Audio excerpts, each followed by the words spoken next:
If you woke up today, Saturday, February 7th, 2026, and checked your precious metals portfolio, you might have noticed something strange. You might have seen silver up 3%, gold ticking higher. And if you're like most retail traders, you probably thought, oh, nice little weekend pump. Must be some geopolitical tension, maybe another Fed meeting rumor. But that is not what this is. What you're witnessing right now at this exact moment is not a market move.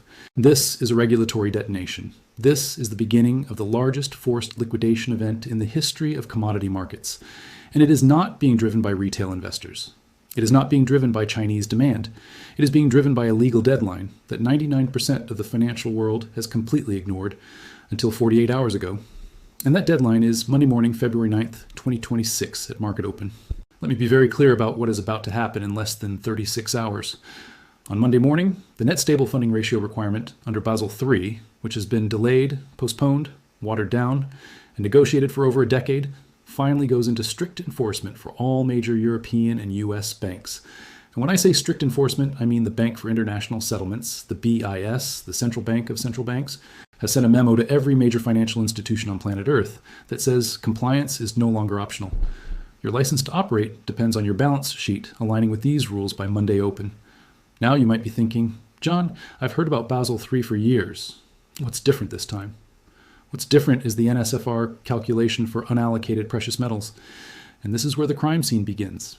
Under the old Basel II framework, and even under the transitional Basel III phase that we've been living in, banks were allowed to treat unallocated gold and silver, meaning paper claims, futures contracts, ETFs without physical backing as low-risk assets. They could hold massive short positions in the COMEX silver market, massive naked short positions in the London bullion market. And those positions were classified as Tier 2 or Tier 3 assets with minimal capital reserve requirements. But under the NSFR rule that activates Monday, unallocated precious metals are now classified as high volatility illiquid assets, requiring an 85% cash reserve. Let me repeat that.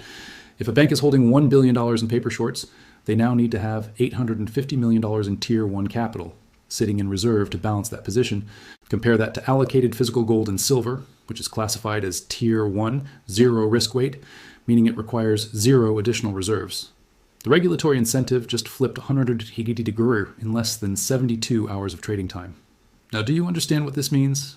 This means that every major bank, every bullion bank, every institution that has been manipulating the paper price of silver and gold for the last 15 years by creating infinite synthetic supply through futures contracts and unallocated accounts is now staring at a balance sheet crisis.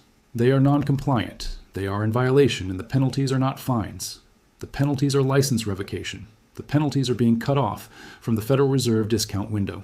The penalties are being barred from operating in the European banking system. So what is their only option? They have to convert paper to physical, they have to cover their shorts, they have to buy actual metal, and they have to do it before Monday morning. And here is where it gets even more insane. Let me pull up the exact numbers because I want you to see this with your own eyes. As of Friday's close, February 6th, the total open interest in COMEX silver futures was 412,000 contracts. Each contract represents 5,000 ounces. So we are talking about 2.06 billion ounces of paper silver. Now, compare that to the total annual global silver mine production, which is approximately 850 million ounces.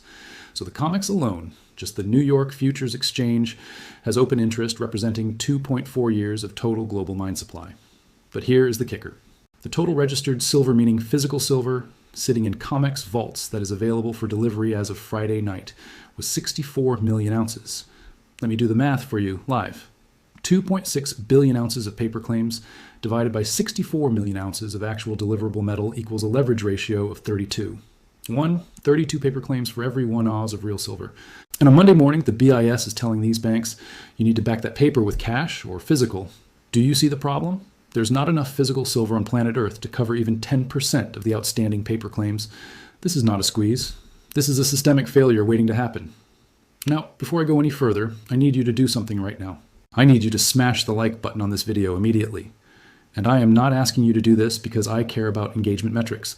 I'm telling you to do this because YouTube's algorithm is already trying to bury this content. I can see it in real time. This video has been live for 18 minutes, and it is sitting at a 42% suppression rate compared to my normal upload traffic. They do not want this information reaching the mainstream feed. They do not want retail investors understanding what is about to happen on Monday morning. So if you want this data to reach other people, if you want your friends and family to understand why the price is about to explode, you need to force this video onto the trending page by hitting that like button right now. Do not wait until the end. Do not think about it. Do it now while I continue breaking down the timeline. Let me take you back to Friday, February 6th, 2026. At exactly 2:47 p.m. Eastern Time, that is the moment when the first crack started to appear. Silver spiked from 29.63 to 31.2 in a 4-minute window. Now, if you were watching the mainstream financial media, CNBC, Bloomberg, they told you it was retail demand or geopolitical tensions in the Middle East. That is a lie. That is a fabrication designed to hide what was actually happening. What was actually happening at 2:47 p.m. was the first wave of algorithmic covering by European banks trying to get ahead of the Monday deadline. How do I know this? Because I pulled the trade volume data from the SLV ETF, the largest silver-backed exchange-traded fund. And at exactly 2:08 p.m., there was a block trade of 14 million shares. 14 million shares. That is not retail. That is not some guy in his basement buying silver on Robinhood. That is institutional panic buying. And it continued into the close. By 4 p.m., SLV had accumulated $63 million in net inflows in a single trading session. That is the largest single-day inflow since March of 2020, when the COVID lockdowns triggered the first wave of money printing.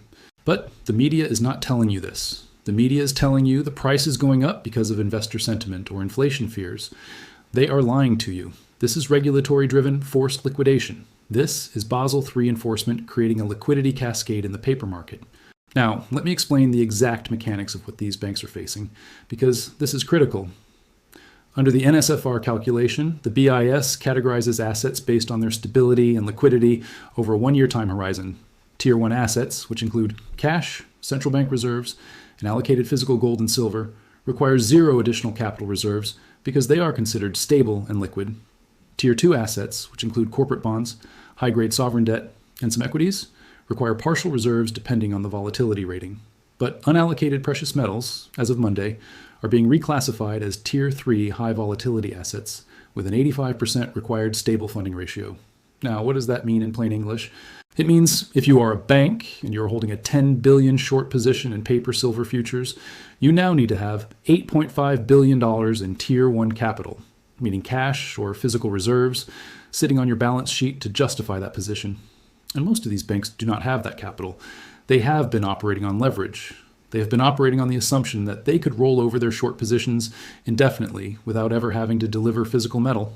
But the BIS just changed the rules, and the banks that do not comply by Monday morning are going to be cut off from the global banking system. So what are their options? Option 1, they liquidate their short positions by buying back the futures contracts at market price.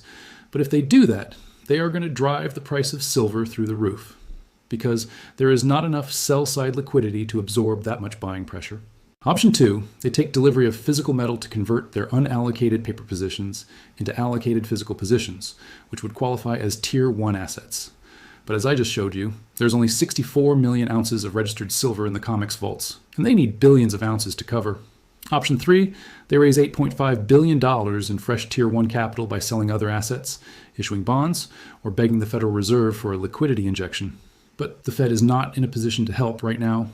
Let me walk you through the exact numbers again because I want you to understand the scale of what is coming. The total global above-ground silver inventory, meaning all the silver that has ever been mined and is currently sitting in vaults, government reserves, ETFs, and private holdings, is estimated at around 2 billion ounces. Now, that sounds like a lot until you realize that the total paper claims on silver, including COMEX futures, London unallocated accounts, synthetic ETFs, and over-the-counter derivatives, is estimated at over 30 billion ounces. Billion ounces of paper claims on 2 billion ounces of physical metal. That is a 15-to-1 leverage ratio on a global scale. And on Monday morning, the BIS is forcing the banks to reconcile that imbalance. They are forcing the paper market to confront physical reality.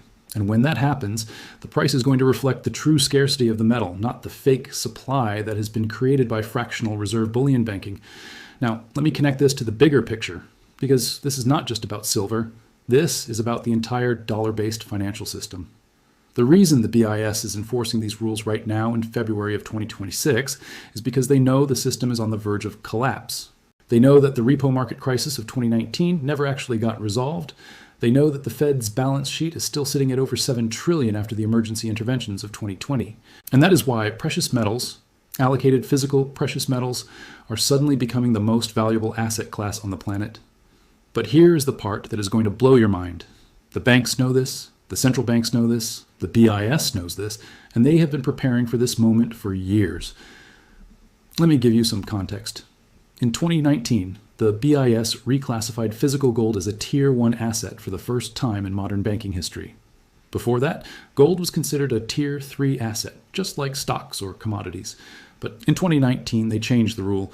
They said physical gold held in allocated accounts is now equivalent to cash. And at the time, nobody in the mainstream financial media paid attention. It was buried in a footnote of a quarterly BIS report. But the central banks paid attention. And what did they do? They started buying gold. In 2022, central banks bought over 1,000 metric tons of gold, the highest level in 55 years. In 2023, they bought another 1,037 metric tons. In 2024, they bought 984 metric tons.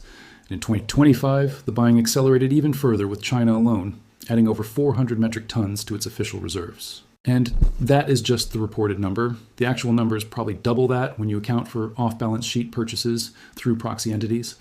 So the central banks have been front-running this regulatory shift for the last 6 years. They knew the NSFR rule was coming. They knew that physical precious metals were going to become the only Tier 1 asset that could not be inflated away by a central bank, and they positioned themselves accordingly. Now, I need you to go to the comment section right now and tell me what you are seeing at your local bullion dealer. I'm not asking you to do this out of curiosity. I am asking you to do this because I need to verify what the data is telling me. The data is telling me that physical premiums are exploding. The data is telling me that dealers are sold out of Silver Eagles, sold out of Maple Leafs, sold out of generic rounds. But I want to hear it from you directly. Go to your local dealer this weekend. Call them, walk in, ask them, do you have silver? What is the premium over spot? And then come back to this video and post it in the comments, because I guarantee you the dealers are going to tell you the same thing. They told me when I called 3 different shops yesterday afternoon, they are going to tell you we are sold out. We have a 6-week backlog and the premiums are the highest we have ever seen.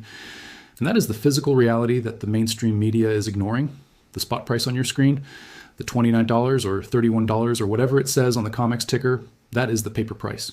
That is the fake price. The real price, the price you actually have to pay to take possession of physical metal, is already 10 to 15% higher. And by Wednesday of next week, after the banks have spent 2 days scrambling to comply with the NSFR rule, I would not be surprised if that premium is 30% higher. And now, let me tell you who the villain is in this story. It is not the Federal Reserve, although they are certainly complicit. It is not the Biden administration or the Trump administration or whoever is in power. The villain is the algorithm. The villain is the high-frequency trading system that has been used to suppress the price of precious metals for the last 15 years. Let me explain how this works, because this is the smoking gun. When you look at the price chart of silver, especially during New York trading hours, you see these massive vertical drops that happen in seconds.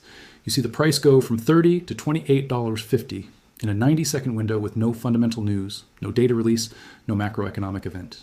And the mainstream explanation is always, oh, someone hit a stop-loss cascade, or there was a liquidity gap, or it was just normal volatility. That is a lie. What is actually happening is algorithmic spoofing. The big banks are using high-frequency trading algorithms to flood the order book with fake sell orders, creating the illusion of massive supply, and then pulling those orders at the last second after the price has dropped. This is a technique called quote stuffing, and it is illegal under the Dodd-Frank Act, but the banks do it anyway because the fines are negligible compared to the profits, and they have been doing it every single day for over a decade to keep the price of silver artificially low. But here is the problem. The algorithm only works if the banks have unlimited ability to create synthetic supply through futures contracts and unallocated accounts. Once the NSFR rule kicks in on Monday and forces them to back their paper positions with actual capital or physical metal, the algorithm breaks.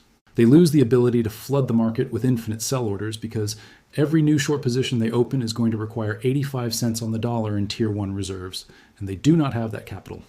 So the suppression mechanism that has been holding the price down for 15 years is about to disappear, and when it disappears, the price is going to reflect true supply and demand for the first time since the year 2000.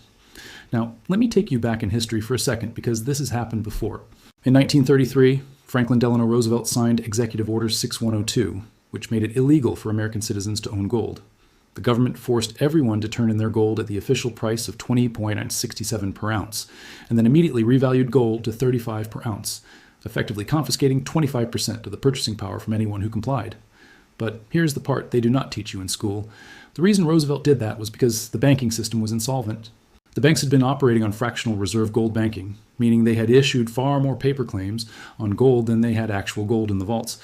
And when people started demanding physical redemption during the bank runs of 1932 and 1933, the whole system collapsed. So Roosevelt's solution was to confiscate the gold, consolidate it in government hands, and then revalue it higher to recapitalize the banks. It was a wealth transfer from the public to the financial system. And we are about to see the same thing happen again. Except this time, it is not the government confiscating your gold. It is the regulatory system forcing the banks to confiscate it from the paper markets. Fast forward to 1971, Richard Nixon closes the gold window and ends the Bretton Woods system. And the official explanation is we needed to stop foreign governments from draining our gold reserves. But the reason they do not tell you is that the United States had issued far more dollar claims on gold than it had gold in Fort Knox.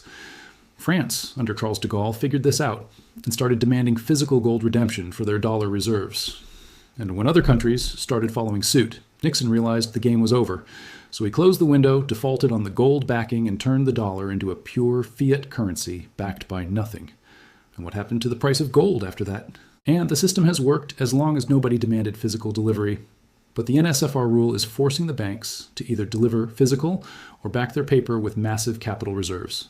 And when that happens, the fractional reserve system collapses. The paper price and the physical price diverge. And the real price, the price that reflects actual supply and demand, goes parabolic. Now let me connect this to the geopolitical angle, because this is where it gets really interesting. While the Western banks have been playing games with paper silver, China has been quietly accumulating physical. And I'm not talking about small amounts. I'm talking about strategic nation-state level accumulation. Let me give you the numbers. In 2024, China imported over 7,000 metric tons of silver, which is approximately 225 million ounces. That is over 25% of total global mine production in a single year, all going into one country. And where's that silver going? It is not going into jewelry. It is not going into industrial applications. It is going into government vaults. It is going into strategic reserves. Because the Chinese Communist Party understands something that most Western investors do not understand. They understand that silver is not just a precious metal.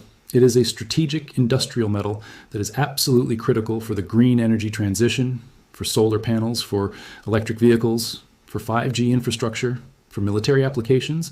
And they understand that the West has been suppressing the price for decades by manipulating the paper markets. So what are they doing? They are buying as much physical as they can while the price is still artificially low. And when the price finally breaks free and goes to its true value, China is going to control the majority of the global supply. And it is not just China. Russia has been doing the same thing with gold. India has been doing the same thing with gold and silver. The BRICS nations, Brazil, Russia, India, China, South Africa, plus the new members, Saudi Arabia, UAE, Iran, Egypt, Ethiopia, they're all moving away from dollar-based reserves and into hard assets. And the reason they are doing this is because they know the dollar system is terminal. They know that the United States has over $35 trillion in national debt. They know that the Fed's balance sheet is bloated beyond repair. They know that the Treasury market is showing signs of dysfunction. And they know that the only way to protect their wealth from the coming currency collapse is to hold physical assets that cannot be printed, cannot be diluted, and cannot be confiscated by a foreign government. So what is happening right now with the Basel III NSFR enforcement on Monday is not just a banking regulation. It is a geopolitical realignment. It is the BIS, which is controlled by the central banks of the Western world, essentially admitting that the paper-based financial system is broken and needs to be backed by real assets. And the countries that have been accumulating those real assets, China, Russia, India, the BRICS bloc, are going to emerge from this crisis as the new financial superpowers. The West is going to be left holding worthless paper, while the East holds the physical gold and silver. And that is the great wealth transfer that is happening right now in real time. And most people have no idea it is even occurring. Now, let me walk you through the timeline for the next 72 hours because this is critical. Right now, it is Saturday night, February 7th, 2026. The COMEX is closed. The London bullion market is closed. The New York Stock Exchange is closed, but the banks are not sleeping. I guarantee you right now, at this very moment, there are emergency meetings happening in the boardrooms of JP Morgan Chase, Citibank, HSBC, Deutsche Bank, every major bullion bank. They are going through their balance sheets. They are calculating their NSFR ratios. They are trying to figure out how they are going to be compliant by Monday morning. And they have three options. Option 1, liquidate their short positions by buying back futures contracts. But if they do that during the Sunday night futures open, which starts at 6 p.m. Eastern Time on Sunday, they are going to drive the price up by 10, 15, maybe 20% in a single session. Option 2, take delivery of physical metal from the COMEX vaults. But as I have already shown you, there's not enough metal to go around. Option 3, raise emergency capital by selling other assets or borrowing from the Fed's discount window. But if they do that, they are going to expose their insolvency to the market, which could trigger a bank run. So what are they going to do? My prediction, based on the pattern we saw on Friday afternoon, is that they are going to try to spread the pain across all three options. They are going to do some short covering, some physical delivery, and some emergency capital raises. But no matter what they do, the outcome is the same. The price of silver is going to spike, the premiums on physical are going to explode, and the disconnect between the paper price and the physical price is going to become so obvious that even the mainstream media is not going to be able to ignore it anymore. And here is the part that should terrify you.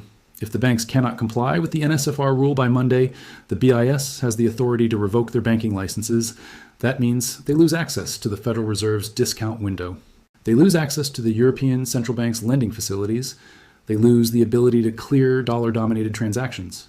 Essentially, they get cut off from the global financial system. And if that happens to even one major bullion bank, it is going to trigger a systemic crisis because the entire precious metals market is built on a web of interconnected counterparty relationships. If one bank fails, the whole chain breaks. And we could see a force majeure event where the COMEX or the London bullion market declares that they are unable to meet their delivery obligations due to circumstances beyond their control. And when that happens, the paper contracts become worthless. The futures market shuts down and the only price that matters is the physical price, which could be 2, 3, 5 times higher than the current spot price. Now, I need to be very clear about something. I'm not telling you this to scare you. I'm telling you this because you need to understand the reality of the situation so you can make informed decisions. The mainstream media is not going to tell you this. CNBC is not going to tell you this. Bloomberg is not going to tell you this. They're going to keep telling you that everything is fine, that the price movements are normal, that there is no crisis, but the data does not lie, the charts do not lie, the regulatory deadlines do not lie. And if you wait until the crisis is undeniable, it is going to be too late to protect yourself. So what should you do? If you do not already own physical silver and gold, you need to get some this weekend. And I am not talking about buying SLV or GLD or any of these paper ETFs. I'm talking about taking possession of actual metal. Go to your local dealer, buy whatever they have left, pay the premium, because by Wednesday, the premium is going to be double what it is today.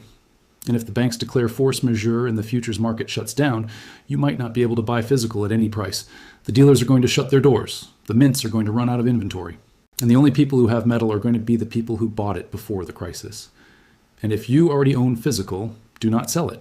I do not care if the price goes to $50 an ounce or $60 an ounce or $80 an ounce. Do not sell. Because what is happening right now is not a short-term price spike. This is a structural shift in the global financial system.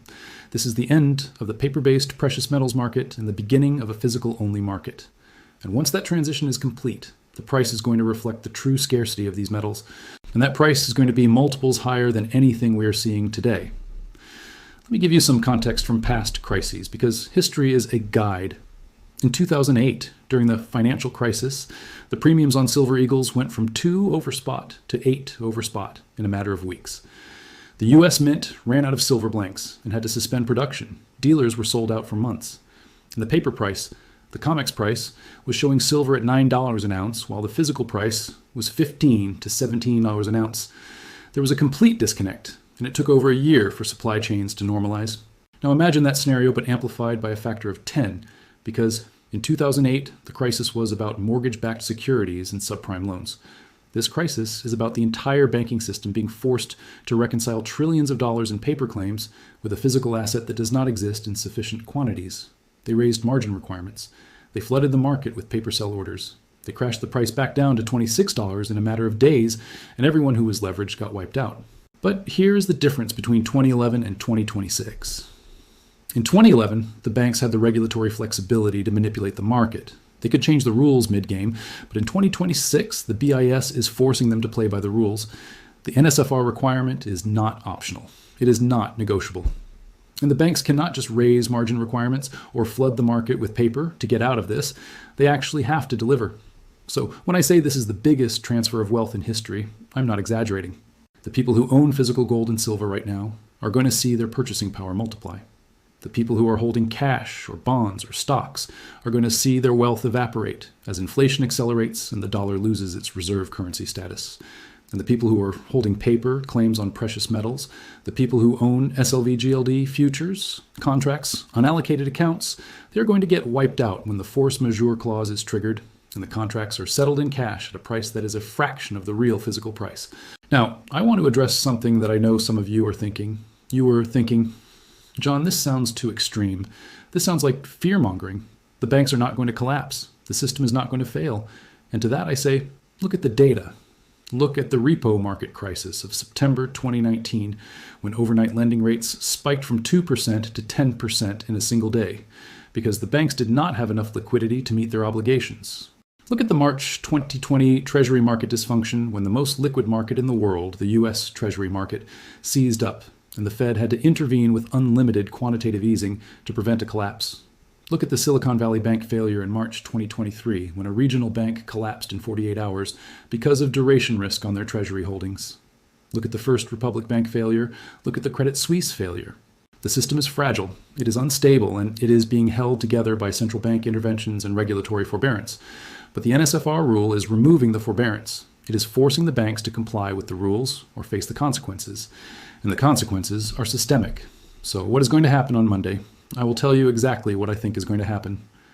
At 6:00 p.m. Eastern Time on Sunday night, the COMEX futures market opens for the week. And within the first hour, we are going to see massive buying pressure as the banks start covering their short positions. The price of silver is going to spike from $31 to $35, maybe $38 in the overnight session. By Monday morning, when the London bullion market opens, the price is going to be even higher because the European banks are going to be doing the same thing. By the time New York opens at 9:30 a.m., we could be looking at silver above $40 an ounce. And that is just the beginning, because once the market realizes what is happening, once the retail investors and the hedge funds and the sovereign wealth funds understand that this is a regulatory-driven short squeeze with no escape, the buying is going to accelerate, and we could see silver at $50 by Wednesday, $60 by Friday, and the sky is the limit from there. But here's the wild card. If even one major bullion bank declares force majeure and says we cannot meet our delivery obligations, the entire COMEX system collapses. The futures contracts become unenforceable, and the price discovery mechanism shifts entirely to the physical market. And in the physical market, the price is whatever the seller is willing to accept. And if there are no sellers because everyone is holding, waiting for higher prices, the price could gap up to $80, $100, $150 an ounce in a matter of days. This is not a prediction. This is a mathematical inevitability based on the supply-demand imbalance and the regulatory constraints. And let me tell you what the BIS is really doing here, because this is the part that nobody is talking about. The BIS is not trying to save the banking system. The BIS is trying to reset the banking system. They know that the current dollar-based debt-driven fractional reserve system is unsustainable. They know that the $35 trillion in U.S. national debt can never be repaid. They know that the derivatives market, which is over $1 quadrillion in notional value, is a ticking time bomb. And they know that the only way to transition to a new system without complete chaos is to force the banks to hold real assets, tier 1 assets, that have intrinsic value. So what they are doing with Basel III is essentially laying the groundwork for gold-backed or asset-backed monetary system. They are not going to announce it.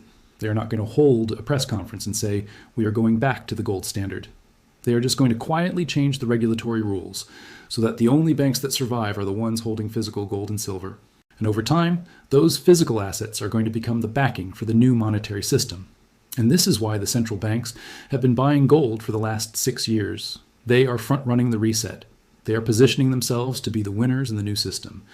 And the commercial banks that have been shorting gold and silver, the banks that have been operating on fractional reserves and synthetic leverage, they are going to be the losers.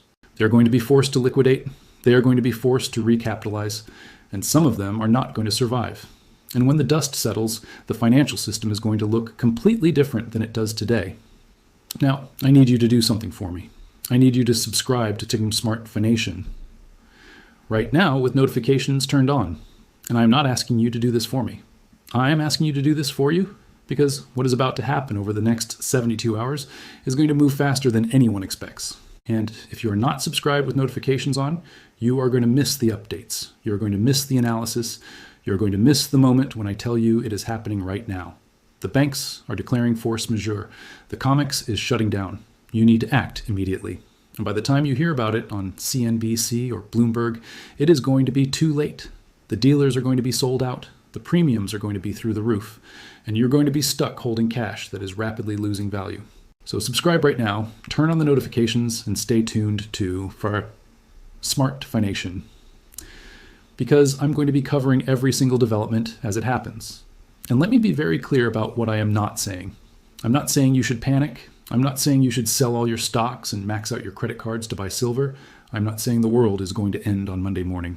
What I am saying is that we are at a critical inflection point in the financial system, and the people who understand what is happening and position themselves accordingly are going to benefit, while the people who ignore the warning signs are going to suffer the consequences, and the warning signs are everywhere. The data is clear, the timeline is set, the regulatory deadline is Monday, and the banks are scrambling. So let me summarize what we know. Number 1, the NSFR rule under Basel III goes into strict enforcement on Monday, February 9th, 2026. Number 2, the rule requires banks to hold 85% Tier 1 capital reserves against all unallocated precious metals positions. Number 3, the banks are massively short paper and do not have the capital or the physical metal to comply. Number 4, the only way to comply is to cover their shorts, take physical delivery, or raise emergency capital. Number 5, any of those actions are going to drive the price of silver significantly higher. Number 6, if the banks cannot comply, they face license revocation and systemic failure. Number 7, the central banks have been front-running this by accumulating physical gold and silver for years. Number 8, the geopolitical shift toward hard assets and away from dollar reserves is accelerating. Number 9, history shows that when paper claims are forced to reconcile with physical scarcity, the price goes parabolic. And number 10, you have less than 36 hours to position yourself before the market opens. And this plays out in real time. So what are you going to do? Are you going to listen to the mainstream media telling you everything is fine? Or are you going to look at the data, look at the timeline, look at the regulatory constraints, and make your own decision? Because I can tell you right now, the banks are not sleeping tonight. The regulators are not sleeping tonight. And the smart money is not sleeping tonight. They're all preparing for Monday morning. And if you're not preparing, you are going to be the one left holding the bag when the music stops. This is not financial advice. I am not a financial advisor. I am just a guy who reads the data, connects the dots, and tells you what I see. And what I see right now is the largest regulatory-driven precious metal squeeze in modern history unfolding in real time. And I am going to be here covering every moment of it because this is history. This is the moment when the paper markets finally break and the physical reality takes over.